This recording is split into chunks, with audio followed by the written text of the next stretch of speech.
Olá, estamos aqui de volta para a nossa segunda e última aula teórica do nosso curso de sentença preparatório para a magistratura do trabalho. Na aula passada, a gente viu aspectos importantes para resolver todo e qualquer exercício de sentença. E na aula de hoje, a gente vai continuar nesse estudo, retomando do ponto 9, já que na aula passada a gente parou no ponto 8, vendo exatamente qual era a ordem do dispositivo e por que o dispositivo tinha que vir naquela ordem. Hoje retomaremos do ponto 9, que é um ponto que tende a causar conflitos, nos candidatos, que é a ordem de julgamento, tanto das preliminares como do mérito, numa prova de sentença. Dentro dessa ordem de julgamento é pacífico e aí nessa primeira classificação não há controvérsias, nem em nenhum professor de sentença, em nenhum livro de sentença, todos são unânimes em dizer que a primeira coisa a ser julgada, o primeiro tópico a ser julgado numa prova de sentença ou numa sentença da vida prática são sempre as exceções. Por que as exceções? Porque as exceções suspendem o processo. Logo, se você recebe alguma exceção, você, juiz, não pode praticar mais nenhum ato no processo até aquela exceção ser decidida. Então, se houver alguma exceção de suspeição ou impedimento, esse tópico sempre será o primeiro tópico, o item 1 do seu exercício da prova de sentença. Então, logo após o relatório, a gente passa para a análise das preliminares, Depois do relatório, tem fundamentação e depois dispositivo. Toda sentença é dividida nessas três partes. Ainda com o novo CPC de 2015, a sentença continuou dividida nessas três partes: relatório, fundamentação e dispositivo. Na aula passada, nós estudamos a fundo o relatório e o dispositivo. Na aula de hoje, a gente vai focar na fundamentação. Então, ultrapassado o relatório, quando você for começar a montar a ordem de julgamento da sua sentença, do seu exercício, da sua prova, o primeiro tópico sempre será a exceção, É lógico que todas as ordens de julgamento que eu comentar aqui para você hoje, elas somente entrarão no seu exercício se naquela prova específica determinada houver aquela alegação. Se no exercício que você está realizando, na prova que você está realizando, não houver nenhuma alegação de impedimento, nem de suspeição, nem de inépcia, nem de legitimidade, enfim, nada disso será analisado, já que não foi alegado. Então, hoje a gente vai esmiuçar a ordem de julgamento da fundamentação, tanto de preliminares como de mérito, como se num exercício possível, estivesse todas as preliminares que pudessem, eventualmente, cair numa prova, num exercício ou até mesmo num processo. Então, partindo da premissa de que esse primeiro exercício que a gente vai fazer nessa aula teórica, todas as preliminares são arguídas, a gente vai partir dessa ordem de julgamento. Essa ordem de julgamento é importante você ter. Na apostila eu coloquei exatamente a ordem de julgamento que eu vou explicar para vocês. E aí, a gente vai adaptando no caso concreto, de acordo com cada exercício, qual preliminar existe naquela prova, qual preliminar não existe, até para saber a ordem de julgamento específica, daquela prova de concurso, daquele exercício, que são os exercícios que a gente vai resolver junto na parte prática, ok? Então, a primeira coisa a ser julgada é sempre a exceção, porque a exceção suspende o processo. Logo, se na prova de sentença que você estiver treinando, no exercício, eventualmente, que a gente estiver treinando, houver essa alegação de impedimento ou suspeição, esse será o primeiro tópico a ser analisado. Virá antes de qualquer coisa. Por quê? Porque suspende o processo. Tanto no CPC antigo de 73, como no CPC de 2015, a exceção de impedimento e suspeição suspendem o processo. No CPC de 2015, como vocês podem ver nos slides, essas exceções de impedimento e suspeição estão nos artigos 313 até o 315 do CPC de 2015. E aí, uma pequena controvérsia que pode ocorrer é em relação à incompetência territorial. Por quê? Porque no CPC de 73, a incompetência territorial também era uma exceção. No CPC de 73, nós tínhamos 3 modalidades de resposta do réu. O CPC de 73 dizia que são respostas do réu: contestação, exceção e reconvenção.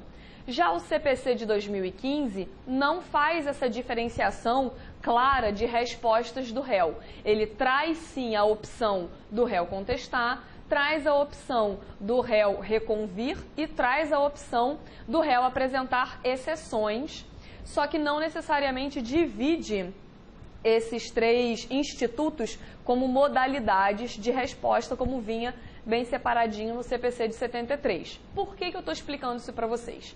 Porque no CPC de 73, a exceção de incompetência territorial, como o próprio nome, né, que eu mencionei já denuncia, era uma exceção, né? A incompetência territorial deveria vir em peça separada, se nós fôssemos ser técnicos, né? E ela, vindo em peça separada, ela viria na forma de exceção. No CPC de 2015, a incompetência territorial não é mais arguída sob forma de exceção. O CPC de 2015 é expresso ao dispor no artigo 64, como vocês podem ver nos slides, que a incompetência territorial deve ser arguída sob a forma de preliminar de contestação. Qual é a diferença? A diferença é que pelo CPC, antes o CPC de 73 classificava, tratava a incompetência territorial como uma exceção, o que fazia com que ela constasse também lá em cima, no tópico, né, das exceções, como matérias que deveriam ser analisadas antes de quaisquer outras preliminares, porque como exceção também suspendia o processo, e agora, pelo artigo 64 do CPC atual, ela deve ser arguída como preliminar de contestação. E aí vocês podem pensar, putz, Amanda, e aí, o que eu faço? Afinal de contas, eu trato como preliminar, ela vai ser um pressuposto processual, ela vai ser uma condição da ação, como eu devo analisar? Não há muito mistério, apesar de haver um aparente conflito com o artigo 799 da CLT. Por quê? Pelo artigo 799 da CLT, pela interpretação literal do artigo, a incompetência territorial ainda deve ser apresentada sob a forma de exceção. Então, nós temos uma regra própria da CLT 799 dizendo que a incompetência territorial é apresentada em peça apartada, por exceção, e temos uma regra do CPC de 2015, no artigo 64, dizendo que a incompetência territorial deve ser analisada como preliminar de contestação. Amanda, como é que eu faço? Na verdade, isso não tende a causar grandes conflitos, porque se houver um impedimento ou uma suspeição, de qualquer maneira, você, juiz, antes de analisar qual é a vara territorialmente competente para analisar aquela demanda, você vai ter que decidir sobre o impedimento e sobre a suspeição, né? Então, naturalmente, se houver essa alegação na prova, no exercício específico de impedimento e suspeição, ele virá como primeira hipótese de julgamento sempre essas exceções, e logo depois virá a incompetência territorial. E aí não importa se você vai classificar como exceção pela literalidade do 799 da CLT ou como pressuposto processual de acordo com o 64, artigo 64 do CPC de 2015. Por quê? A gente vai ver mais para frente, né? Já vou até adiantar para vocês agora, na verdade, para a gente tendo uma noção da ordem de julgamento de todas as preliminares, e aí a gente se vale aqui do quadro, que, em primeiro lugar, a gente sempre julga as exceções, que, como vocês estão vendo nos slides, são as exceções atualmente pelo CPC de 2015 de impedimento e suspeição. Em segundo lugar, nós analisamos os pressupostos processuais,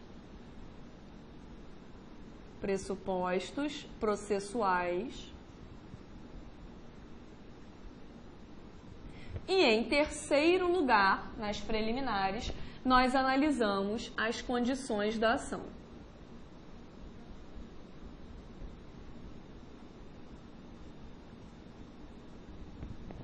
Então, atualmente, dentro da classificação do novo CPC, como exceção, nós temos o impedimento e a suspeição do juiz. Os pressupostos processuais, qual é a ordem de julgamento que a gente deve adotar em toda e qualquer sentença?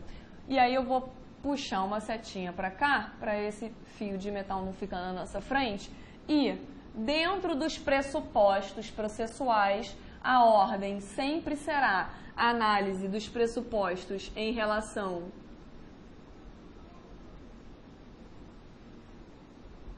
ao juiz, depois em relação às partes e depois em relação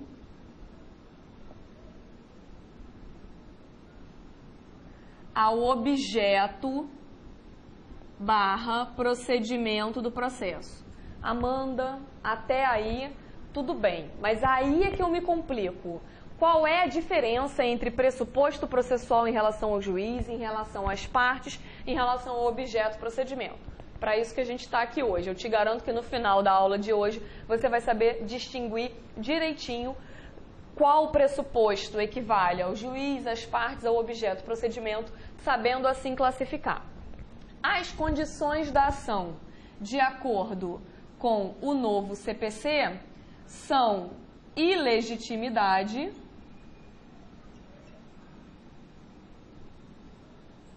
e interesse de agir. Interesse de agir. Por quê? A impossibilidade jurídica do pedido, de acordo com o novo CPC, não é mais condição da ação. Então, dentro desse quadro esquematizado e objetivo que a gente montou aqui, a gente já sabe que, em primeiro lugar, eu analiso as exceções, em segundo lugar, os pressupostos, em terceiro lugar, as condições da ação. Dentro das exceções, é possível que haja exceção de impedimento e suspeição. Primeiro, você deve analisar a exceção de impedimento, que é mais grave. Depois de suspeição, se é que em alguma hipótese de algum exercício vem as duas exceções arguídas, né, no exercício. Então, primeiro o impedimento, depois a suspeição. E nessa peculiaridade da incompetência territorial, se você for adotar a interpretação literal do artigo 799 da CLT, a incompetência territorial ainda entra aqui, como exceção. Logo, lógico que depois do impedimento e da suspeição. Já se você for adotar a classificação do novo CPC no artigo 64, a incompetência territorial passa a ser o quê? Um pressuposto processual. Passa a ser uma preliminar de mérito e, como pressuposto processual, a gente vai ver com calma que ela se encaixa em pressupostos processuais em relação ao juiz. Então, independentemente de qual classificação você escolhe adotar, porque nessa hora você está aí se perguntando, pô, Amanda, afinal de contas é para eu usar a CLT ou é para eu usar o CPC? Qual é a ordem que eu vou seguir? Independentemente da orientação que eu der, a incompetência territorial, ela sempre ficará depois das exceções e sempre será o primeiro pressuposto processual. Então, basta que no seu título do tópico você coloque incompetência territorial. Não precisa colocar necessariamente exceção de incompetência territorial e nem preliminar de incompetência territorial, porque você não sabe se aquela banca determinada vai adotar a classificação literal do artigo 799 da CLT ou se vai entender que dentro dessa evolução, né, de lacunas ontológicas e axiológicas deve ser analisada a incompetência territorial de acordo com uma classificação de pressuposto processual. Então, independentemente da classificação que você atribuir à incompetência territorial, seja exceção, seja pressuposto, ela sempre ficará após os impedimentos e as suspeições e sempre será o primeiro pressuposto processual, porque ela, de acordo com o novo CPC, é um pressuposto processual relacionado ao juiz, que é a incompetência territorial. Tá? Vamos esmiuçar com calma esse quadrinho para você não ficar com dúvida. Então, depois das exceções de impedimento e suspeição, nós temos pressupostos processuais. Antes da gente adentrar especificamente nos pressupostos processuais, é importante que você saiba que algumas bancas, e quando eu digo algumas bancas, eu me refiro à minoria das bancas de sentença, normalmente são mais bancas do Nordeste, do Pará, do Maranhão, mas não é o caso, por exemplo, de bancas de tribunais regionais do Sudeste, como Rio de Janeiro, Minas, São Paulo, ou tribunais do Sul, né? Que esses tribunais adotam essa classificação que eu dei para vocês, mas há algumas bancas que adotam a classificação de, além de haver exceções, pressupostos processuais e condições da ação, elas também consideram a existência de medidas saneadoras. Para essas bancas, e exclusivamente para essas bancas, onde entrariam as medidas saneadoras dentro dessa ordem de julgamento que a gente estabeleceu, exceção, pressuposto, condição da ação. Para essas bancas, as medidas saneadoras estariam aqui, ó.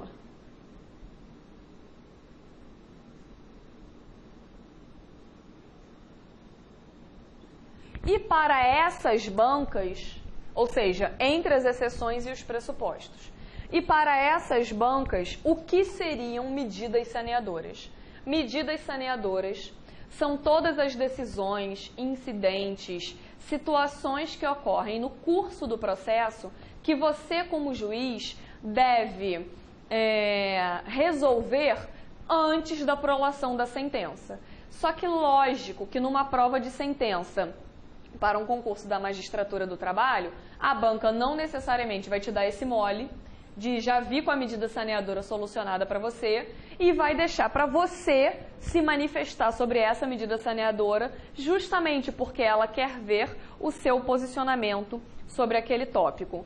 Se medidas saneadoras são todos os incidentes, situações que deveriam ter sido resolvidas no curso do processo, né, antes da sentença, quais os exemplos que a gente pode dar? Como você pode ver nos slides, seria o caso, por exemplo, de regularizar o polo ativo ou polo passivo, atribuir um valor à causa, caso a petição inicial não venha com o valor da causa atribuído, uma impugnação de documentos, né? E essa impugnação de documentos, o juiz teria que analisar para saber se o documento vai ser mantido no processo ou retirado do processo até durante a própria instrução processual, uma irregularidade de representação processual, por exemplo, o preposto está sem carta de preposto, o advogado está sem procuração, né? Então, algum fato que gere uma irregularidade de representação de quaisquer das partes no processo, também pode ser que o advogado da reclamante esteja sem procuração, da própria reclamante, ou que a reclamante esteja representando um filho menor, ou assistindo um filho menor, e a qualificação não esteja devidamente realizada. Então, para essas bancas, que são bancas minoritárias, que entendem que existe essa classificação em medidas saneadoras são aquelas situações que deveriam ter sido resolvidas antes da sentença. Aí você está se perguntando assim em casa, Amanda, se medida saneadora tinha que ser resolvido antes da sentença, por que eu vou julgar a exceção antes da medida saneadora? A medida saneadora não tinha que vir antes de tudo? Por que você enfiou a medida saneadora entre a exceção e o pressuposto processual? Justamente porque as exceções suspendem o processo, tanto de acordo com o CPC de 73, como de acordo com o CPC de 2015. Logo, se você é impedido ou suspeito para analisar aquele processo, aquela situação que está posta, você não vai decidir nada sobre regularização do polo ativo, sobre atribuição do valor da causa, sobre impugnação de documentos, nem sobre regularização de representação das partes. Porque se você realmente for impedido ou suspeito, você não pode praticar nenhum ato decisório no processo. Então, é lógico que, na prática, o que acontece?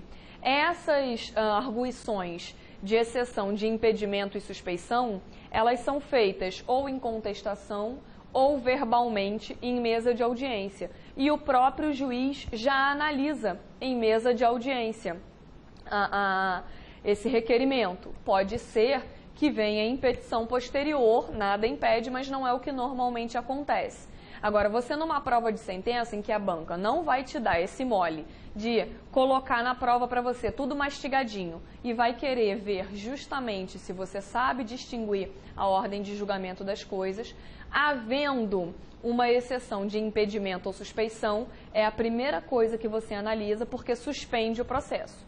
Depois, a partir do momento que você rejeita essa exceção de impedimento e suspeição, nós temos duas opções. Para a corrente que entende que existe medidas saneadoras, a gente passa a analisar as medidas saneadoras. Para a corrente que entende que não existe medidas saneadoras, a gente passa direto para os pressupostos processuais. Essa corrente que entende que as medidas saneadoras não existem, não é que elas não existam, né? Que essa classificação em medidas saneadoras não é uma classificação válida, não é uma classificação técnica, o que essa corrente defende? As medidas saneadoras são também pressupostos processuais. Então, todas as medidas saneadoras possíveis que podem ter acontecido durante o processo e que eventualmente não foram decididas pelo juiz durante o transcorrer do processo, da instrução, e a banca de propósito deixou para você analisar ao final, você analisará como pressuposto processual, tá? O que eu aconselho para vocês? Eu aconselho que vocês não usem a classificação de medidas saneadoras. Por isso até que eu coloquei em vermelho ali no quadro. Eu aconselho que vocês utilizem a classificação de exceções, pressupostos processuais e condições da ação. Dentro de exceções, primeiro impedimento, depois suspeição, porque o impedimento é mais grave do que a suspeição. Dentro dos pressupostos processuais, a ordem de julgamento é pressupostos processuais em relação ao juiz, a gente já vai ver quais são, depois pressupostos processuais em relação às partes, depois pressupostos processuais em relação ao objeto procedimento. Depois de solucionado todos os pressupostos processuais, a gente parte para as condições da ação. Por que eu aconselho vocês a não adotarem essa classificação de medida saneadora? Porque é uma classificação, primeiro, minoritária entre as bancas dos concursos e tende a levar você a se confundir na hora de montar a ordem de julgamento. Então, como essa classificação de medida saneadora, ela não é algo prevista na lei, ela é uma construção doutrinária, e, por não ser algo previsto na lei, sendo construção doutrinária, não é algo que é necessariamente certo ou necessariamente errado, é uma questão de posicionamento, aconselho você a adotar a classificação de que tudo, todas as possíveis medidas saneadoras são pressupostos processuais, a gente já vai ver como é que distribui essas medidas saneadoras entre os pressupostos, porque a chance de você se confundir na hora de montar a ordem de julgamento vai ser muito menor. A chance da sua ordem de julgamento ficar correta será muito menor. Amanda, e como é que eu faço para mostrar para a banca que eu estou analisando, por exemplo, uma irregularidade de representação ou uma impugnação aos documentos como pressuposto processual e não como medida saneadora. Porque vai que eu adoto a classificação que você está sugerindo, de classificar como pressuposto processual, e a banca entende que existe medida saneadora. Como é que eu vou fazer para me livrar dessa sinuca de bico? É simples.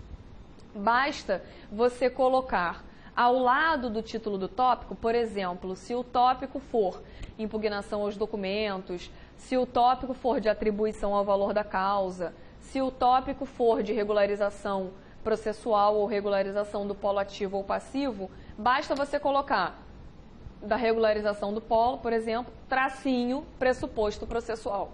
Por quê? Porque quando você coloca regularização do polo ou impugnação aos documentos ou irregularidade de representação, tracinho, pressuposto processual, isso no próprio título, tá? O título é o que seria a pseudo-medida saneadora e tracinho, pressuposto processual. Você está mostrando para a banca que você está classificando aquele item, aquele tópico, como um pressuposto processual. Isso faz com que você se comunique com a banca.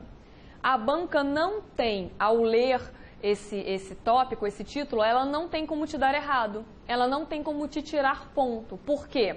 Porque mesmo que ela entenda que aquele tópico seria uma medida saneadora e, consequentemente, devesse vir antes dos pressupostos processuais, ela vai ver, porque você colocou no título, deixou claro para ela que você trata aquele tópico como pressuposto processual, o que é algo totalmente defensável, plausível, como eu já disse anteriormente para vocês, porque não há essa classificação legal, é uma discussão doutrinária. Então, mesmo que ela não concorde, ela não tem como te tirar ponto, ela não tem como pensar, se você não coloca, por exemplo, pressuposto processual, né, o tracinho, pressuposto processual, ela pode olhar para a sua prova e falar: poxa, mas será que esse candidato não sabe que a ordem de julgamento não é essa? Não sabe que isso aqui é uma medida saneadora, que tinha que ter vindo lá em cima, antes dos pressupostos? Não tem como ela pensar isso.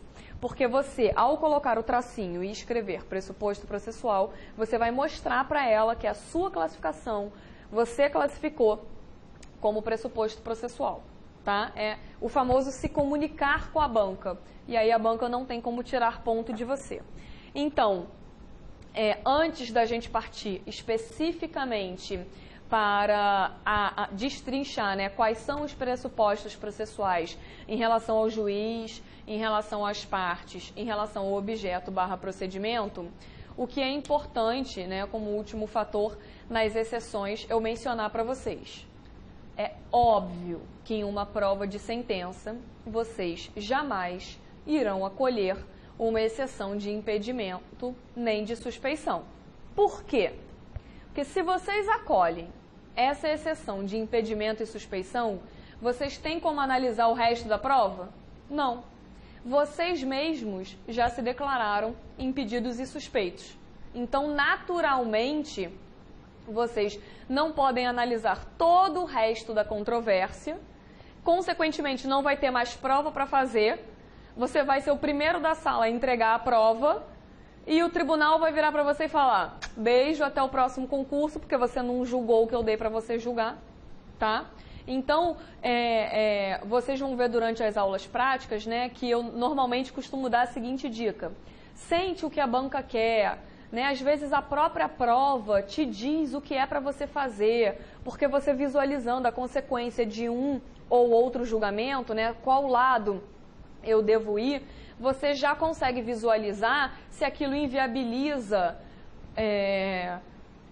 alguma verba posterior ou se fica contraditório com algum julgamento de algum outro tópico. Então, esse conselho de sentir o que a banca quer se aplica perfeitamente à exceção de impedimento e suspeição. Numa prova de sentença, jamais você vai acolher essa exceção, porque senão você não faz mais nada na prova, ok? Então, você sempre vai rejeitar, dizendo que você não é impedido, não é suspeito, não foi verificado nos autos o enquadramento fático de nenhuma das hipóteses legais de impedimento e suspeição, rejeita e aí prossegue para análise dos pressupostos processuais, já que, como a gente combinou, a gente não vai adotar a classificação em medidas saneadoras. Então, prosseguindo e aí destrinchando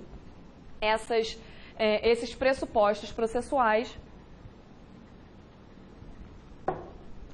eu disse para vocês que os pressupostos podem ser em relação ao juiz, em relação às partes, em relação ao objeto / procedimento. Em relação ao juiz, quais são os pressupostos possíveis? Incompetência territorial, de acordo com o artigo 64, né, do novo CPC, é uma preliminar de contestação e não uma exceção. Também é possível que haja uma alegação de incompetência material da Justiça do Trabalho. Também é possível que haja uma alegação de incompetência funcional para você analisar aquele pedido. E como último pressuposto processual em relação ao juiz, como você está vendo aí nos slides, é possível que haja uma alegação de imunidade de jurisdição. E aí, como diria Jack Stripador, vamos por partes.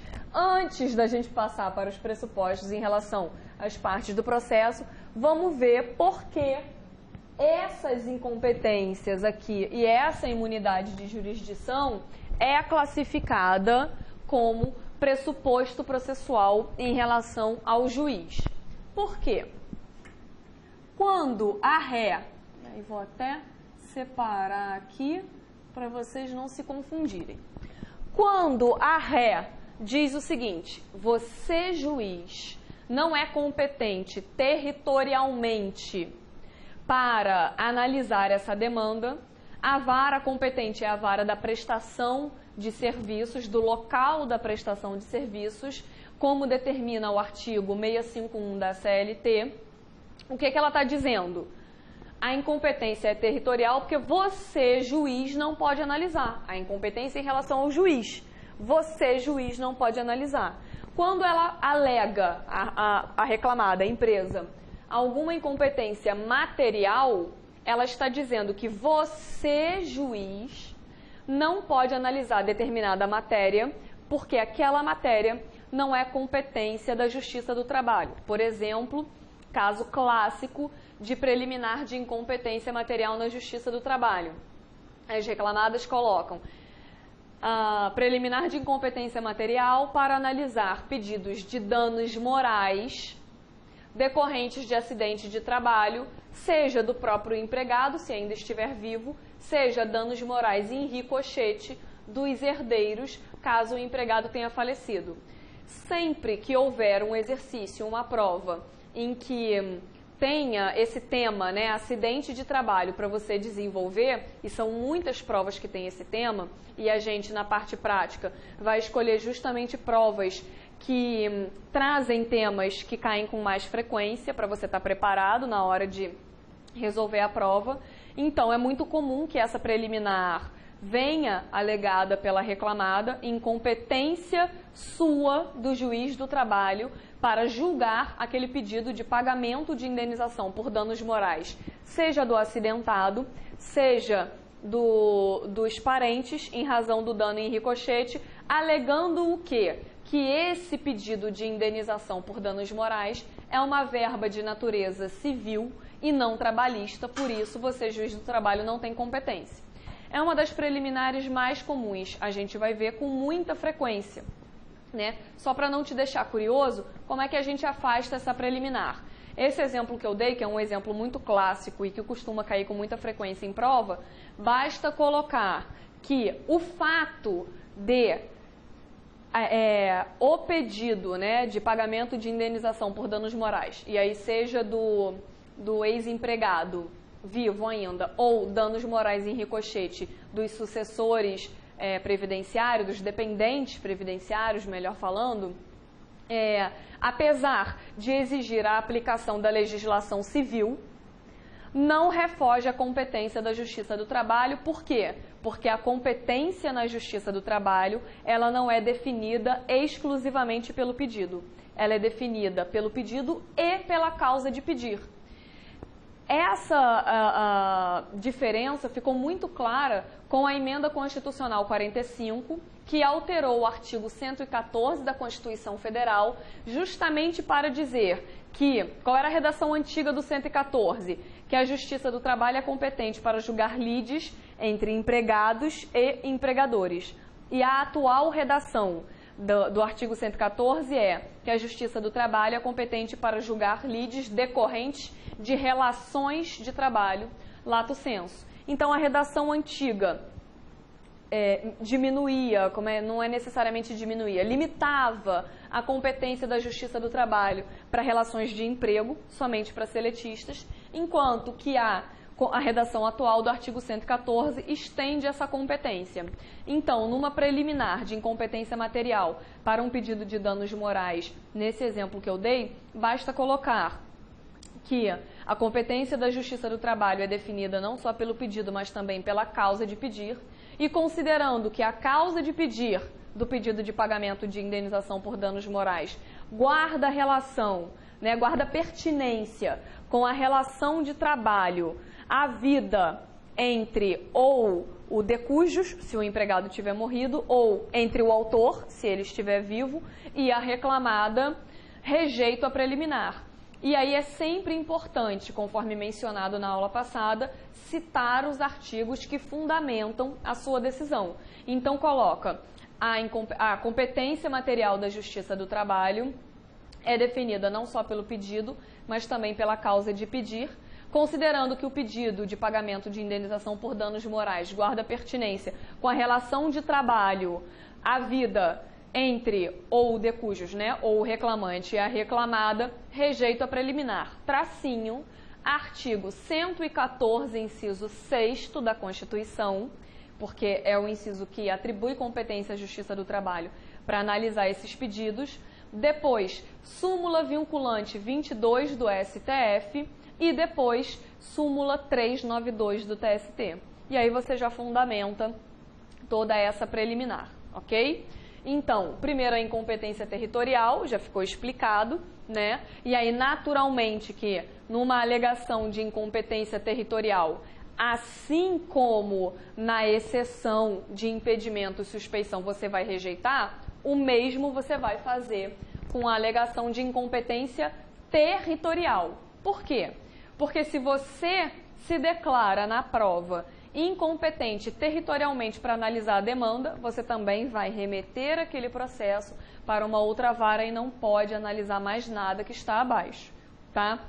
Então, outra hipótese de você sentir o que a banca quer. É óbvio, que as exceções de impedimento e suspeição e a preliminar de incompetência territorial é para ser rejeitada. E aí a fundamentação vai ser de acordo com cada exercício que a gente vai estudando nas aulas práticas, tá? Agora, a incompetência material. A incompetência material, eu vou sempre rejeitar ou é possível que eu acolha? É possível que acolha. É lógico que se a incompetência material, se a alegação de incompetência material se referir ao objeto do processo como um todo, a tendência é que você tenha que rejeitar. Por exemplo, se for uma alegação de incompetência material, e não territorial, se a alegação de incompetência material for no seguinte sentido: você, juiz do trabalho, porque é um pressuposto processual em relação ao juiz, você, juiz do trabalho, não tem competência material para analisar os pedidos que o reclamante postula, porque o vínculo dele é estatutário, logo a competência da justiça comum.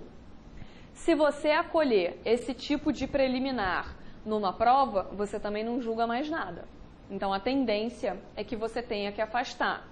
Mas, se a preliminar de incompetência material não se referir a todo o processo, a todos os pedidos do processo, e sim em relação a um pedido somente, é possível que naquele caso concreto, naquele exercício, você tenha que acolher a preliminar. Por exemplo, se o reclamante, e também é muito comum em prova isso, né? O reclamante alega que trabalhou para a reclamada um determinado período antes de ter a assinatura da CTPS efetivada.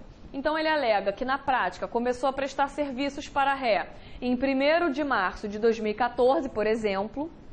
Contudo, sua CTPS só foi assinada em 1º de maio de 2014. E aí, um dos pedidos que ele formula é declaração de reconhecimento do vínculo em período anterior à anotação de CTPS, que, de acordo com a prova produzida, a gente vai analisar no mérito.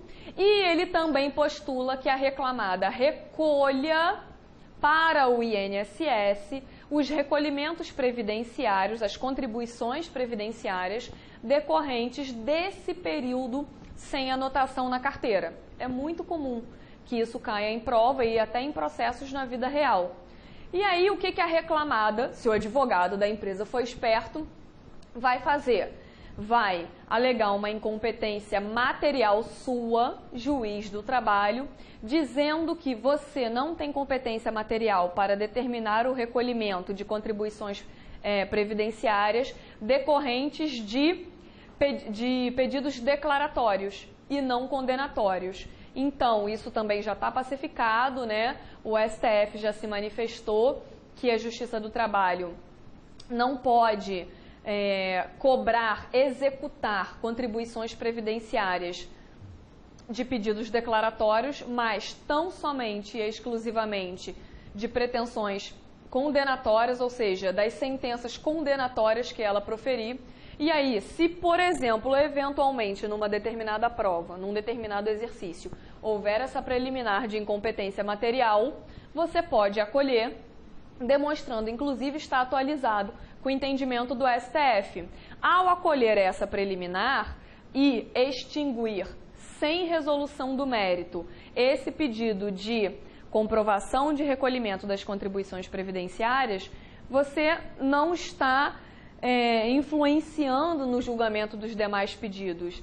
Ao acolher essa preliminar, nada impede que você analise no mérito se efetivamente existiu ou não existiu um vínculo em período anterior ao anotado na carteira. Você pode continuar declarando esse vínculo caso chegue a essa conclusão, de acordo com a prova produzida nos autos, ou pode não declarar. Fato é que, se houver essa declaração com a consequente determinação de que a ré retifique a data de admissão na carteira de trabalho do reclamante para constar como data de admissão aquele período anterior que você está reconhecendo, a condenação se limitará exclusivamente à procedência do pedido declaratório e a condenação à obrigação de fazer, de retificar a CTPS, mas não haverá uma condenação de cunho condenatório, né, para mandar pagar os recolhimentos previdenciários desses salários que ele já recebeu durante o período que trabalhou sem anotação, ok? Então, a incompetência territorial já vimos exemplo, por isso que é a alegação de pressuposto em relação ao juiz. O juiz não é territorialmente competente. A incompetência material o juiz não é competente para analisar aquela matéria.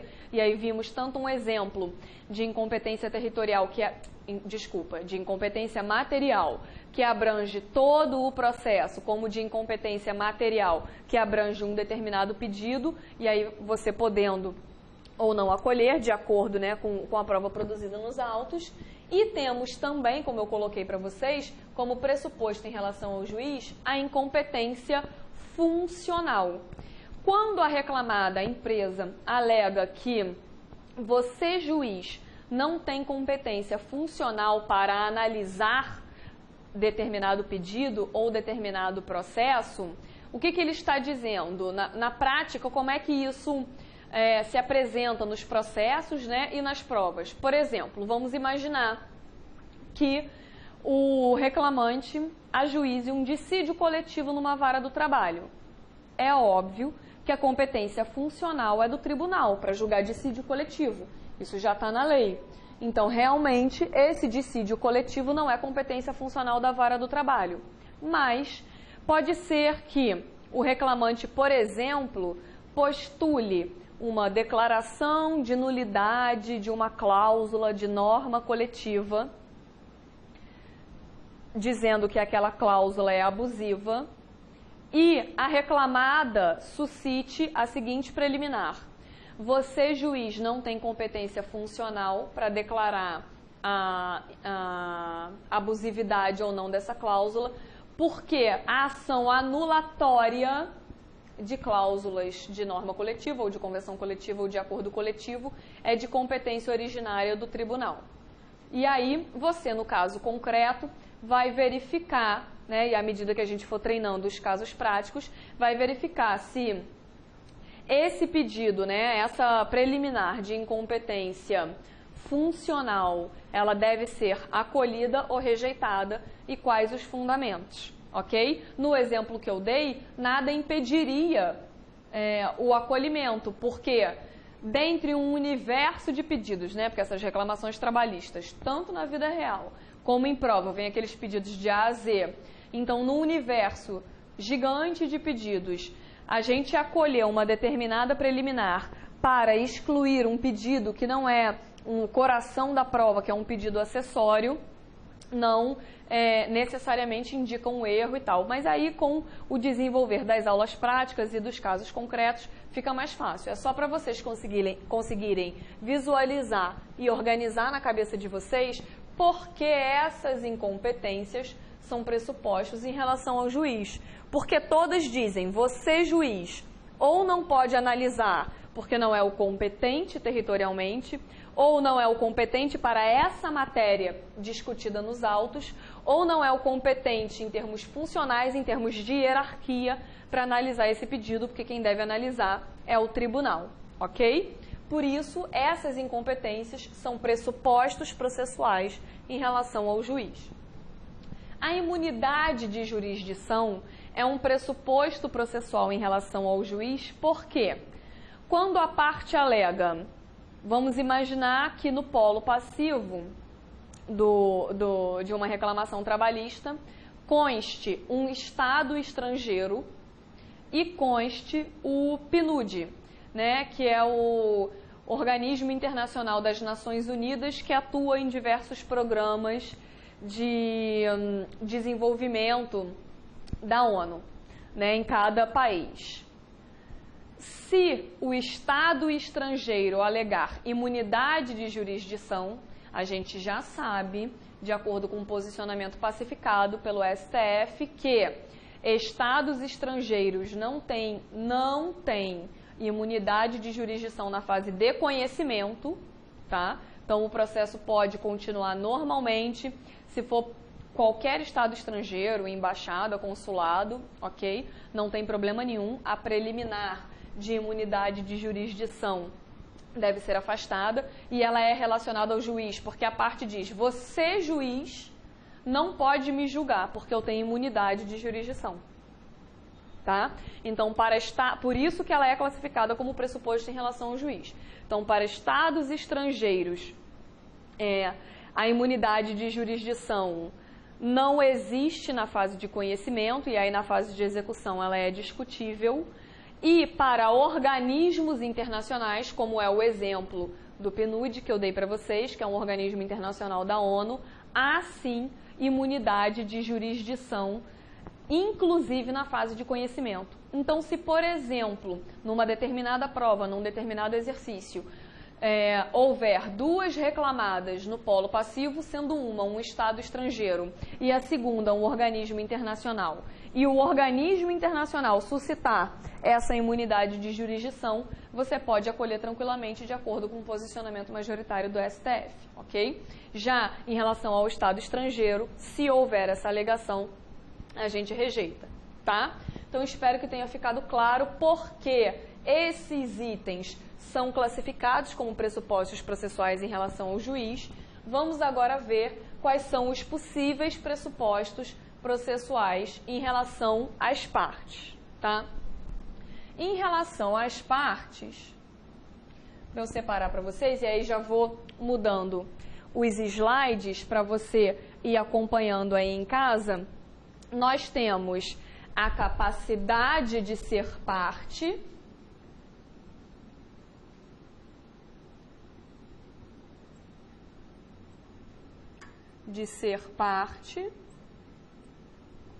a capacidade de estar em juízo,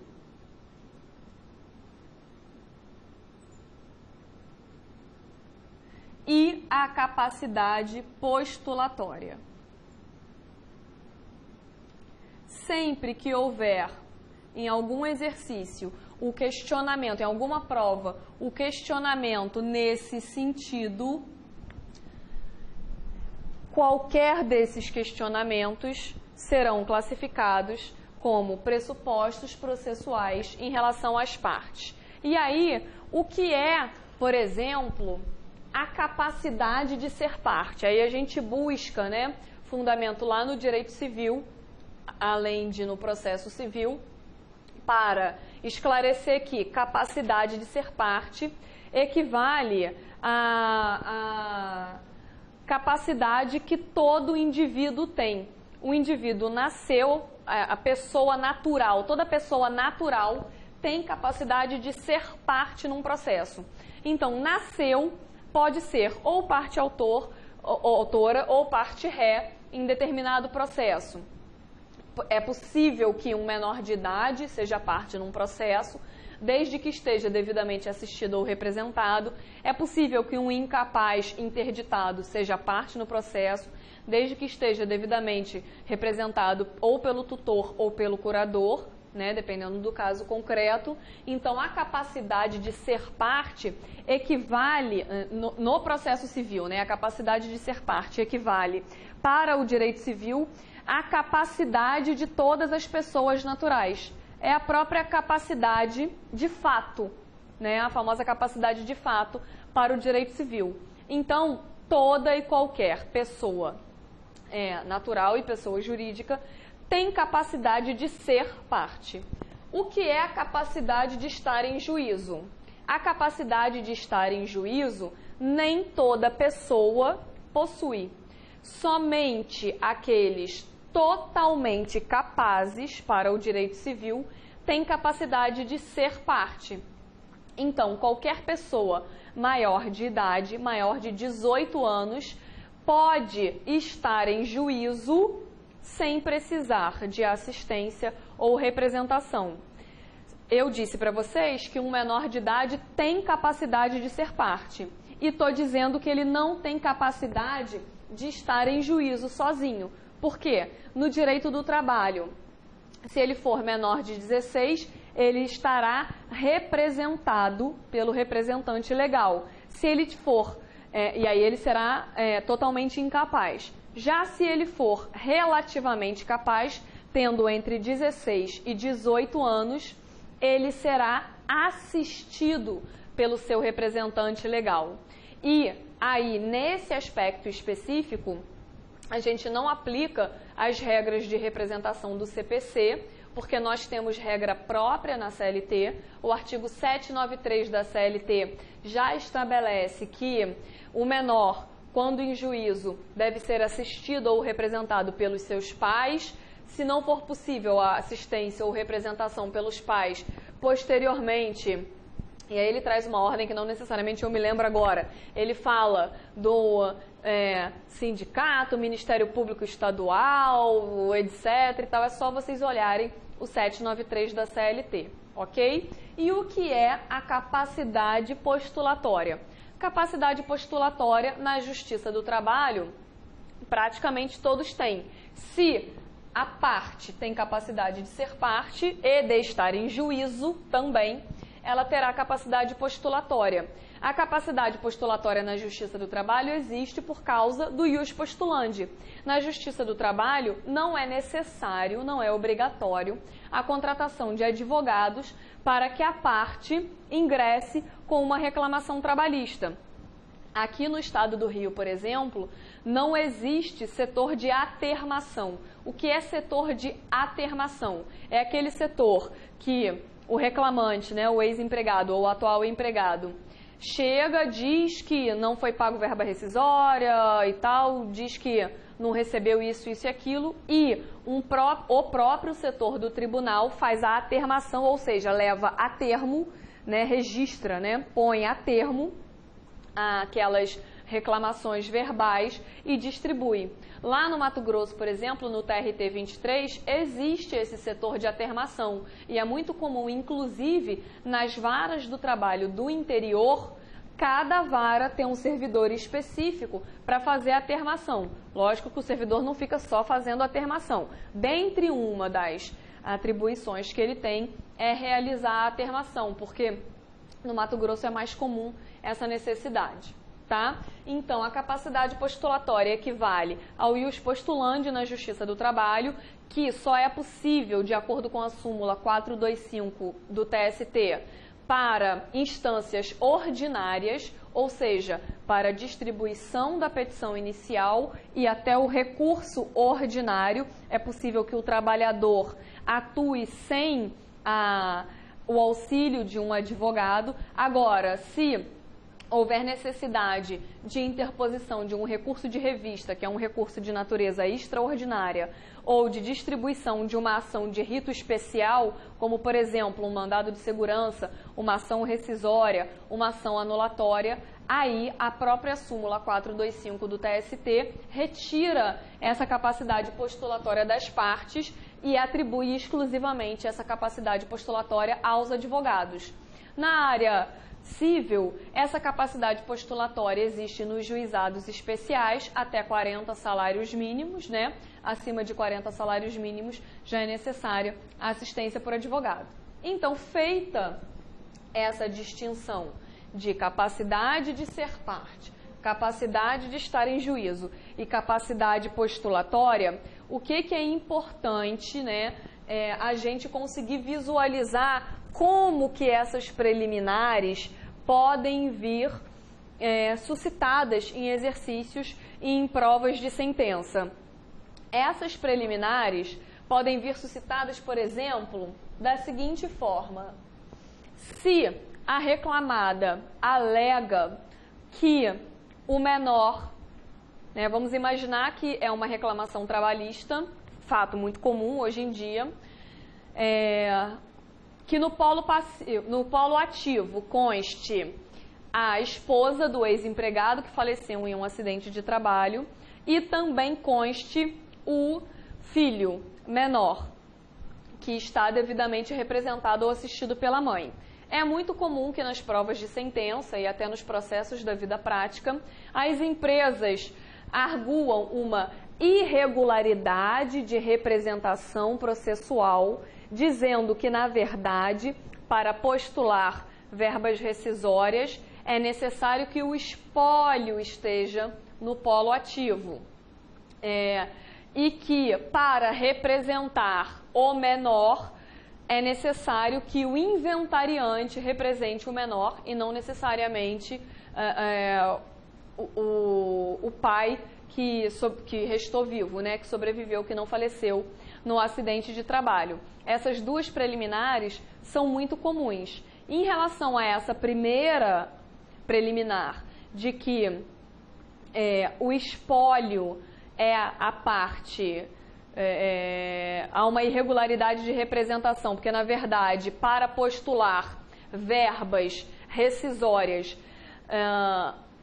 a mãe e o filho não têm essa legitimidade processual, e aí aqui é muito cuidado para a gente não confundir legitimidade processual ou legitimidade ad processum com legitimidade ad causam, condição da ação, tá? Também ao longo das aulas práticas e quando eu estiver explicando as condições da ação, a gente vai conseguir visualizar com mais clareza a diferença entre elas. Mas a legitimidade ad processum não é uma condição da ação. A condição da ação é legitimidade ad causam. A ilegitimidade ou legitimidade ad processum é o quê? A capacidade de estar em juízo. Nada mais é do que a capacidade de estar em juízo. Então, por exemplo, quando a ré fala que o espólio deveria postular as verbas rescisórias do morto, está dizendo que a viúva e o filho não têm capacidade de estar em juízo para postular essas verbas. Há uma irregularidade de representação processual. É necessário que no polo ativo esteja o espólio e não eles como pessoas físicas, tá? E aí, apesar de tecnicamente fazer todo sentido, o TST também já fechou a questão e já pacificou que, de acordo com o artigo 1º da Lei 6858 de 80, é possível tanto que a viúva e o filho constem no polo ativo para postular não só danos em ricochete deles, mas também verbas rescisórias ou horas extras ou outras parcelas decorrentes do contrato, assim como para o TST é possível que o espólio postule as verbas rescisórias do morto, que seria o tecnicamente correto, né? E também, eventualmente, um dano em ricochete, se no espólio constar mais alguém como inventariante, alguma coisa assim, tá? Então, nessas questões de regularidade de representação processual entre espólio e viúva e filho e tal, o TST, ele flexibiliza bem a questão, sempre se valendo do artigo 1º da Lei 6858 de 80, ok? Então, em relação à primeira preliminar, que é a viúva e o filho não têm capacidade de estar em juízo, a gente afasta com base na Lei 6858 de 80, no artigo 1º. Em relação à segunda preliminar, que eu exemplifiquei, que é o menor deve ser assistido pelo inventariante, artigo 12 do CPC antigo, não me lembro o correspondente agora no CPC novo, né? Mas em relação a essa segunda preliminar, de que o menor deve ser assistido pelo inventariante e não pela mãe, também é muito fácil da gente afastar essa preliminar, basta fundamentar no artigo 793 da CLT, porque no processo do trabalho nós temos regra própria que atribui essa possibilidade de representação processual dos pais dos representantes legais em relação aos menores, ok? E aqui, por exemplo, a gente pode até conseguir agora, nesses exemplos, fazer a distinção de medidas saneadoras. Vocês lembram, quando eu comentei com vocês, que as medidas saneadoras poderiam ser irregularidade de representação? Então, se nós classificássemos, né, essa representação do menor em juízo pela mãe, né, para discutir se deveria ser representado pelo inventariante ou pela mãe, isso, na verdade, para quem adota a classificação de medida saneadora, é uma medida saneadora, porque o juiz, desde antes, já tinha que ter decidido isso para sanear o feito. Medida saneadora para quê? A finalidade é de sanear o processo, deixar o processo todo regular e todo pronto para a instrução e posteriormente para o julgamento. Só que, como a gente já combinou, que não vai adotar essa classificação de medida saneadora, que a gente vai classificar tudo como pressuposto processual, essa preliminar de ilegitimidade ad processum, que na verdade é a capacidade de estar em juízo, que não se confunde com a ilegitimidade ad causam, condição da ação, tá? Então aqui é pressuposto processual e legitimidade ad processum, que é a capacidade de estar em juízo. Aqui é a condição da ação e legitimidade ad causam. Então, essa preliminar, ela vai ser analisada como um pressuposto processual em relação às partes. Um outro exemplo clássico, e aí só aproveitando para molhar a garganta que já começa a arder essa altura do campeonato. Um outro exemplo clássico de pressuposto processual em relação às partes de capacidade de estar em juízo é quando acontece da reclamada chegar na audiência, o preposto comparece, então tá lá bonitinho, o advogado da reclamada, preposto da reclamada. Aí o advogado do reclamante pergunta assim: doutora ou doutor, eu quero saber se o preposto é empregado. Se a reclamada... Aí o preposto vai e responde: não, não sou, por exemplo. Tá? A gente sabe que o TST tem entendimento simulado na súmula 3, agora eu não sei se é 377 ou 357, é uma das duas, acho que é 377, que uma é contradita de testemunha e outra é preposto empregado. A gente usa tanto ambas as súmulas com frequência em audiência, né, que acaba se confundindo, mas ou 357 ou 377, o TST tem entendimento simulado no sentido de que o preposto tem que ser empregado. Tá? Então vamos imaginar que o preposto diga: não, não sou empregado. O que o reclamante, o advogado do reclamante, imediatamente postula? Quero que seja declarada a revelia, o preposto não é empregado. É o pedido que consta. Esse fato, o que é, na verdade? Uma medida saneadora. O juiz teria que decidir na hora se vai aplicar ou não a revelia na reclamada pelo fato do preposto não ser empregado. Por que ele tem que decidir na hora isso? Porque se por acaso ele decide pela revelia, ele não pode sequer receber a contestação e os documentos da reclamada. Então isso também seria uma medida saneadora, que as bancas de sentença de propósito colocam nas atas das provas, né, nas atas de audiência, que consta lá naquele mini processinho das provas, que o requerimento será analisado quando da prolação da sentença. E aí você tem que se virar nos 30 para não só saber identificar a ordem de julgamento correta desse pedido, né, dessa preliminar, como também o que você vai fazer. E aí, se por acaso acontecer, eu já vi acontecer, existem alguns exercícios de sentença, algumas provas, essa situação, tipo, o preposto não é empregado, o patrono do autor vai lá e fala: quero que seja declarada a revelia. O juiz, no caso da prova é você, coloca lá na ata: o requerimento será analisado quando da prolação da sentença. Vocês vão abrir que tópico? Revelia? Não.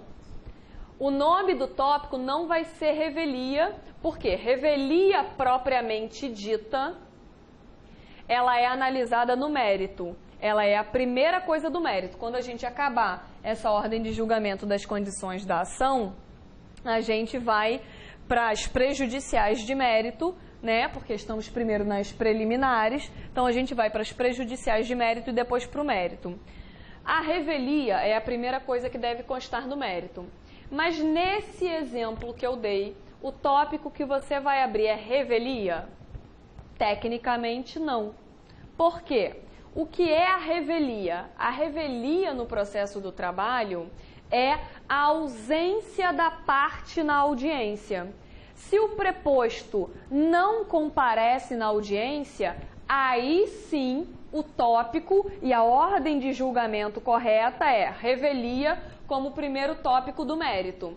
Agora, se o preposto está na audiência, mas não está regularmente, a ré, no caso, né, ela está na audiência, ela está lá porque o preposto está lá, mas ela, reclamada, não está regularmente representada porque o preposto não é empregado.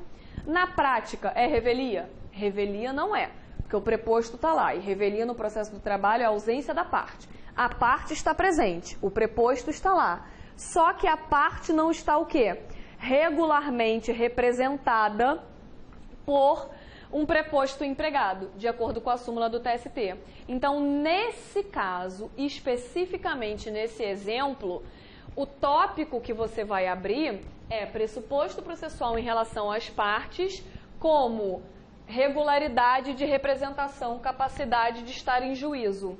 Pode a reclamada estar em juízo sendo representada por um preposto que não é empregado? E aí, novamente, vem aquele conselho para você. Sente a prova. Como é que você vai decidir essa preliminar? Parece complicado, mas é muito fácil. Se na própria ata de audiência que o preposto confirmou que não era empregado, que o patrono do reclamante requereu a revelia e que o juiz, que no caso é você, disse que iria analisar, quando da prolação da sentença, se nessa ata houver o recebimento da contestação da reclamada, é fato que é para afastar essa revelia ou essa irregularidade de representação, sendo mais técnica, né? Porque se houve o recebimento da contestação da defesa, essa preliminar deve ser afastada, porque se fosse para ser acolhida, o juiz sequer receberia a contestação e os documentos. Entenderam? Tá vendo como dá para perceber, de acordo com o caso concreto, com cada exercício, o que é para fazer? Ok? Então, reformulando, se a hipótese, o exemplo prático for: na audiência comparece somente o advogado sem preposto, preposto faltou, aí sim é caso clássico de revelia, porque a parte está ausente, está presente só o advogado. Aí o tópico será aberto na ordem de julgamento lá no mérito, como primeiro item do mérito. Agora, se além do advogado, o preposto está presente, mas o preposto não é empregado, ou o preposto é empregado, mas não levou carta de preposição, enfim, há alguma irregularidade de representação processual daquele preposto para representar aquela empresa, na prática não é revelia, porque o preposto está lá, e revelia a ausência da parte. Então, nada mais é do que uma irregularidade de representação processual, capacidade de estar em juízo, ok? E aí a gente não pode confundir essas situações, porque numa hipótese a gente vai analisar como pressuposto processual em relação à parte e na outra hipótese como revelia propriamente dita. É lógico que quando o juiz, né, considera que o preposto tem que ser empregado e não recebe a contestação, quais são os efeitos desse entendimento? Quais são os efeitos dessa decisão? Aplicar a revelia? Não. É aplicar os efeitos da revelia. Quais são os efeitos da revelia? A confissão. Porque revelia propriamente a ausência da parte. Então, nesse caso do preposto não empregado, do preposto sem carta de preposição, o que você, juiz, pode fazer é dizer que a reclamada não está representada regularmente, né, e aplicar os efeitos decorrentes da revelia, que equivale à confissão, mas não a revelia propriamente dita, porque revelia a ausência da parte, ok? Esse seria um exemplo também bem legal para a gente identificar como encaixar na ordem dos pressupostos processuais, se vai entrar em relação ao juiz, em relação à parte, tá? Então, em relação às partes, nós temos capacidade de ser parte, capacidade de estar em juízo e capacidade postulatória, ok? Até aí, beleza? Vamos então agora para os pressupostos processuais em relação ao objeto, procedimento do processo. Como vocês já perceberam, tudo que sobrou de pressuposto processual vai entrar aqui, objeto / procedimento. Por quê? No quadro eu já adiantei para vocês que as condições da ação são somente falta de interesse e ilegitimidade ad causam, tá? E não ad processum, como a gente acabou de ver. Já que a impossibilidade jurídica do pedido, que era uma condição da ação no CPC de 73, não é mais condição da ação no CPC de 2015, tá?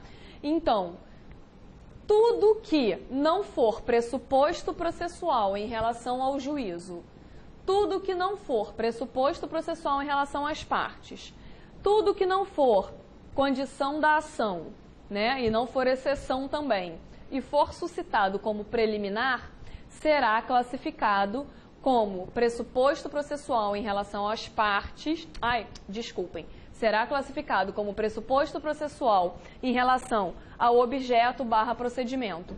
E aqui a gente entra como exemplo, pegando a canetinha vermelha, para a gente fazer a nossa chavezinha. Vou fazer a chavezinha aqui. A gente tem, por exemplo, uma nulidade de citação. nulidade de citação. A gente tem todo e qualquer protesto que existe nos autos é pressuposto processual em relação ao objeto procedimento, né? Normalmente o protesto ele é decorrente do acolhimento ou da rejeição de alguma contradita, normalmente, né? Não necessariamente, mas normalmente.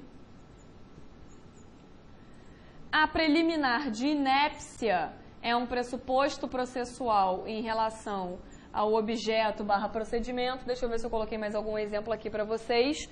Então, eu coloquei nulidade de citação, protestos, coloquei inépcia, né? Coloquei coisa julgada, conexão, litispendência, compromisso arbitral e não submissão a CCP. Isso aqui é importante também que eu quero comentar com vocês. Não submissão à comissão de conciliação prévia. Amanda, tudo bem. Até agora está fazendo sentido para mim. Já entendi por que que esses tópicos são pressupostos em relação ao juiz. Já comecei a entender por que que esses tópicos são pressupostos processuais em relação às partes. Agora, por que que esses tópicos aqui são pressupostos processuais em relação ao objeto procedimento? O seguinte, toda vez que há, por exemplo, uma preliminar de inépcia, se a gente for colocar uma legenda nessa preliminar de inépcia, o que que é essa preliminar de inépcia? É reclamada dizendo que a petição inicial é inepta por causa de X, Y, Z. Quando a reclamada alega a petição inicial é inepta, o que que ela está querendo dizer? Há um objeto do processo que não cumpriu um pressuposto processual. Qual é o objeto do processo? Petição inicial. Então, quando há uma alegação de preliminar de inépcia, está querendo dizer o quê? Que o objeto do processo, petição inicial, tá? Não está regularmente cumprido, não está regularmente atendido. Então, a ausência desse pressuposto processual gera a extinção do processo sem resolução do mérito em relação àquele pedido específico que está inepto, ok? Que no CPC de 73 era o artigo 267 do CPC e no CPC atual é o artigo 485, tá? No antigo era o 267 com o 295, no novo é o 485 e aí, se não me falha a memória, 333 do novo. Mas aí é só olhar o correspondente naquele quadrinho que todos vocês já têm. Então, quando a reclamada fala a petição inicial é inepta, está dizendo o quê? O objeto do processo. Quais são os objetos do processo? As petições, as peças processuais, tá? Então, está dizendo que um dos objetos do processo, no caso, petição inicial, não preenche o pressuposto processual adequado, sendo inepta. Já quando a parte alega uma nulidade de citação, o que ela está dizendo? Que o pressuposto processual em relação ao procedimento adotado pelo juiz não está correto. Por quê? Porque se ela, reclamada, está alegando um pressuposto processual, é a mesma coisa que ela dizer: o procedimento que você, juiz, está adotando não é o procedimento adequado, porque você, juiz, me considerou como citada, determinou que o processo transcorresse, quando, na verdade, houve uma nulidade de citação. O mesmo exemplo pode ser dado no caso do protesto da contradita. É óbvio, né, que quando tem contradita de testemunha, é fato que alguém vai protestar. Isso é fato. Então, seja a parte, qualquer parte, que leve a testemunha e a outra parte realiza, né, efetua uma alegação de contradita, se a contradita for acolhida, quem levou a testemunha protesta. Se a contradita for rejeitada, quem suscitou a contradita protesta. Então, se tem contradita de testemunha, tem protesto. E o que é o protesto? O protesto nada mais é do que a alegação do seguinte, é a parte dizendo, e aí não importa se é a parte que levou a testemunha ou não levou a testemunha, mas enfim, a parte que protestou dizendo para o juiz, você, juiz, não está adotando o procedimento correto na condução do processo. Por quê? Ou porque você rejeitou uma contradita quando deveria acolher, este era o procedimento correto, ou porque você acolheu uma contradita quando deveria rejeitar, este é o procedimento correto. Por isso que os protestos por rejeição e acolhimento de contradita são pressupostos processuais em relação ao procedimento. É a parte dizendo que você, juiz, não está adotando o procedimento correto no trâmite do processo. Por isso ela protesta. Na verdade, o protesto ele não está previsto em nenhuma legislação. O protesto nada mais é do que uma praxe trabalhista, né, justamente para que aquela alegação não preclua e possa ser suscitada em recurso ordinário, né, no momento oportuno. Normalmente, né, vem no recurso ordinário aquele tópico de cerceamento de defesa. Cerceamento de defesa, ou porque acolheu ou porque rejeitou a testemunha. Também é possível haver protesto, por exemplo, quando uma das partes quer juntar documentos já no meio da instrução processual ou depois do encerramento da instrução processual. Então, na verdade, todo requerimento que é feito por quaisquer das partes ao longo do processo, seja juntado de documentos, oitiva de testemunha, expedição de carta precatória, intimação de testemunha, acolhimento, rejeição de contradita, ou seja, todo e qualquer requerimento que o juiz analisa no curso do processo e que gera um protesto pelo deferimento ou pelo indeferimento daquele requerimento da parte, né? Tudo que gera um protesto significa o quê? O protesto nada mais é do que uma alegação da parte de nulidade, dizendo que o juiz não está adotando o procedimento processual correto na condução do processo. Seja porque indeferiu a juntada de um documento quando deveria autorizar, seja porque autorizou quando deveria indeferir, seja porque não intimou uma testemunha quando deveria intimar, enfim, qualquer situação que a gente já exemplificou, ok? E aí, antes de eu passar especificamente para a não submissão à CCP, que também é um pressuposto processual, né? A gente vai ver que deve usar essa classificação dentro dessa questão de contradita, ou melhor, eu vou fazer o seguinte, eu vou explicar logo a não submissão à CCP, aí a gente dá o nosso mini intervalo dessa aula, e aí a gente volta do intervalo eu fazendo essa explicação da contradita, que é mais um quadrinho que eu vou colocar aqui do lado para vocês. Então vamos terminar o nosso exemplo, o último exemplo, de pressuposto processual, pressupostos processuais em relação ao objeto procedimento. A submissão à comissão de conciliação prévia, como todos já sabem, não é obrigatória. O STF concedeu uma liminar em duas ADINs, se não me falha a memória, a ADIN 2139 e 2160, né? E aí não é mérito nenhum gravar, porque qualquer CLT que se preza, quando a gente abre lá no artigo 625 letrinhas, né? Que fala da obrigatoriedade de submissão à CCP, se não me falha a memória, é a letra D, de dado. Já consta lá que o STF concedeu a liminar e aí a própria CLT, na notinha de rodapé, faz remissão ao número dessas ADINs, dessas ações declaratórias de inconstitucionalidade. Então, na verdade, hoje não é tão relevante a classificação de saber se a submissão da CCP é um pressuposto processual ou uma condição da ação. Antes do STF conceder essa liminar, havia essa discussão doutrinária. Submissão à CCP, pressuposto processual é a condição da ação. Qual era a diferença entre adotar uma ou outra corrente? A diferença é a seguinte, quem entende ou entendia que submissão à CCP era um pressuposto processual, já que os pressupostos processuais devem estar presentes devem estar presentes já no momento da distribuição da ação, ou seja, os pressupostos processuais não podem ser aperfeiçoados no curso do processo, ao contrário das condições da ação.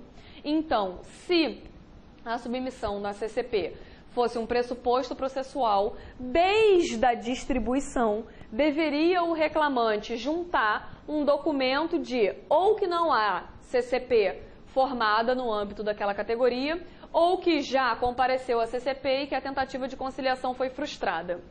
Quem entendia que era pressuposto processual e as petições iniciais não vinham com esses documentos, o que o juiz fazia? Extinguia o processo automaticamente, tá? Já quem entendia que a submissão à CCP era uma condição da ação, e aí a gente distinguindo, né, na parte teórica de processo civil, pressupostos processuais de condição da ação, já falei para vocês que os pressupostos processuais devem estar presentes no momento da propositura da ação, não podem ser aperfeiçoados no curso do processo. Já as condições da ação podem ser aperfeiçoadas no curso do processo, não necessariamente devem estar presentes no momento da propositura da ação. Logo, o juiz que entendia que a submissão à CCP era uma condição da ação, o que ele fazia? Chegava na audiência inicial, via que não tinha certidão de que não existe CCP ou que não submeteu, ele adiava a audiência para o reclamante ir até a CCP, trazer o documento que não teve acordo para prosseguir com o processo. Ele não extinguia, né? Ele adiava para que essa condição da ação pudesse ser regularizada durante o trâmite do processo. Ou muitos que entendiam que era condição da ação colocavam, se não houve acordo perante o juiz, perante a CCP, menos chance ainda existirá para esse acordo e considerava como suprida essa condição da ação, tá? Então, pressupostos processuais são requisitos para a existência regular do processo, né? E condições da ação são requisitos para que, não para a existência do processo, né? Para a própria existência do processo, mas são requisitos para que o processo possa tramitar de maneira aperfeiçoada, de maneira completa. Então, os pressupostos processuais devem estar presentes no momento da propositura da ação, não podem ser aperfeiçoados no curso do processo e as condições da ação podem ser aperfeiçoadas no curso do processo, não sendo necessário que estejam presentes já desde o momento do ajuizamento da ação. Essa distinção toda se tornou irrelevante doutrinariamente porque quando o STF concedeu a liminar nessas ADINs, dizendo que a submissão à CCP não era obrigatória, era facultativa, e apesar da decisão do STF ser em sede liminar, ou seja, não há o julgamento definitivo dessas ações declaratórias de inconstitucionalidade, mas a tendência é que a liminar seja confirmada, lógico. Quando o STF disse que não era obrigatório, essa discussão teórica perdeu prática, porque perdeu a funcionalidade prática, porque não importa se você vai classificar como pressuposto processual ou como condição da ação, não é obrigatória a submissão. Se não é obrigatória a submissão, tanto faz a classificação que você dá. Por que eu coloquei como pressuposto processual? Na verdade, vocês vão ver na apostila que eu enviei para vocês, que está disponível, né, para vocês na área do aluno do site, que eu aconselho que essa preliminar de submissão à comissão de conciliação prévia seja sempre analisada como último pressuposto processual e primeira condição da ação.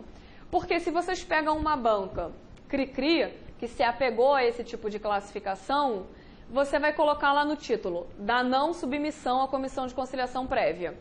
Se a banca entender que é pressuposto processual, vai olhar a sua prova e vai falar, colocou como último pressuposto, mas colocou como pressuposto processual.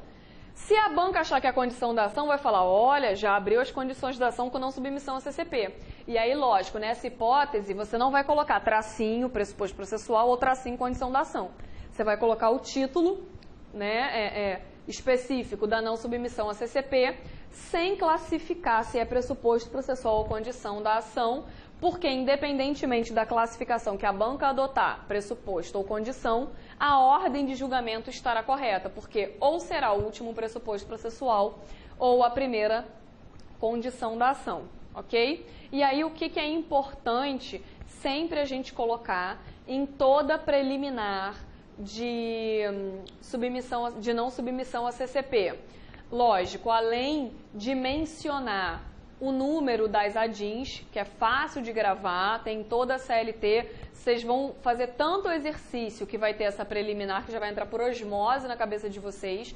Então é importante tanto mencionar que o STF já decidiu em sede liminar, nas ADINs 2139 e 2160, que não é obrigatória a submissão a CCP, isso é fato, obrigatório, tem que constar. Mas também é muito importante constar que a decisão do STF, ainda que em sede liminar, em ações declaratórias de inconstitucionalidade, vincula os órgãos do judiciário e o executivo, de acordo com a Constituição. Não vincula o legislativo, a gente já sabe, mas vincula os demais órgãos do judiciário, assim como vincula o executivo. Logo, você não tem como analisar diferente dessa decisão liminar que o STF proferiu nessas ações declaratórias de inconstitucionalidade, né, as ADINs 2139 e 2160. E isso, na hora que a banca está lendo e comparando as provas, pode ser um diferencial, né, uma cerejinha do bolo para sua nota aí de 6 para 6,5, ou da banca ver que você realmente tem um conhecimento amplo sobre a matéria, não se limitou a colocar naquele tópico que o STF já decidiu, né, citando o número das ADINs, mas que também mostrou que essa decisão liminar te vincula os demais órgãos do Poder Judiciário de acordo com o artigo 11, parágrafo 1º da Lei de ADIM. Ok? Essa informação também é importante. Então vamos dar o nosso mini intervalinho, tá? E aí no próximo bloco, né, que é o quarto e último bloco da nossa parte teórica, né, segundo bloco da aula de teoria e quarto e último bloco das duas aulas teóricas, eu vou fazer um esqueminha para mostrar para vocês as possibilidades de contradita, como que elas podem se desenvolver na prova e como que vocês devem se comportar dependendo de cada situação, ok? Até daqui a pouco.